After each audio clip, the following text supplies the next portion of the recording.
जलती आग पर चूल्हे की कड़ाही जिसमें उबलते तेल पर तैयार हो रहा है चिकन। दूसरी जानिब चावलों को भी भगाड़ लगाई जा रही है।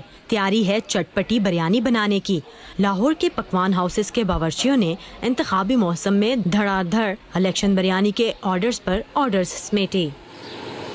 दफ्तरों में जो वर्कर आते हैं, बाहर से सपोर्टर आते हैं, उनके लिए बनाते हैं। जो मोहल्लेदार भी शामिल होते हैं, सबके लिए, सबको मिलता है खाना। ज़रूरी होता है, बस जाहिर है हर किसी का बाद में दिल करता है कोई खाना वाना होना चाहिए। इलेक्शन से ज़्यादा बिरयानी का इस्तेमाल होता है क्योंकि कोई पैकिंग कर लेना, कोई ऐसे प्लेटें ही खिला देना। चिकन 12, चावल भी 12 किलो, ठीक है जी। 72 प्लेटें बनती हैं इनमें से।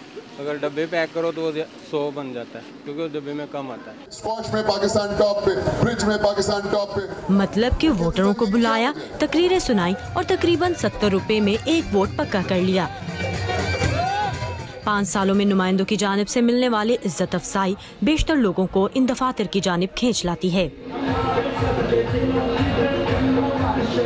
लोगों को दिखाते हैं जी हम खाना खिला रहे हैं, बोतलें पिला रहे हैं तो हमें वोट पड़ेगा। ये पीछे माशाल्लाह मैं किसी का नाम नहीं लेता, काफ़ी दफ्तर हैं। जब खाना खुलता है तो 500 बंदा आता है, जब खाना ख़त्म होता है तो 1 आदमी, 2 या 3 आदमी होते हैं।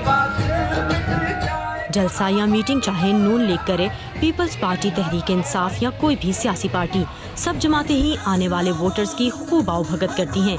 अपने अंदाज को दुरुस्त और दूसरे को गलत करार देते हैं। लाहौरियों का एक वो है कि वो मेज़बान है, खिलाते भी हैं खाते भी हैं। तो ये हमारा फ़र्ज़ भी बनता है कि अगर हमारे पास कोई आता है चल के तो वो हमें उनकी ऑनर करनी चाहिए। ये नून लीग के दौर में होता था कि लोग बिरयानी की प्लेटें ऊपर तस्वीरें लगा के, लोग अगर हज़ार रुपया बेच के, आटे के तोड़े बेच के लोगों को ख़रीदते थे। अब लोग लीडर के विजन को देखते हैं। लोग आएंगे, मेज़बानी करनी पड़ती है, ये ज़रूरी है। बिरयानी की प्लेट पर वोट की बातें बज़ाहिर अब पुरानी लगती हैं।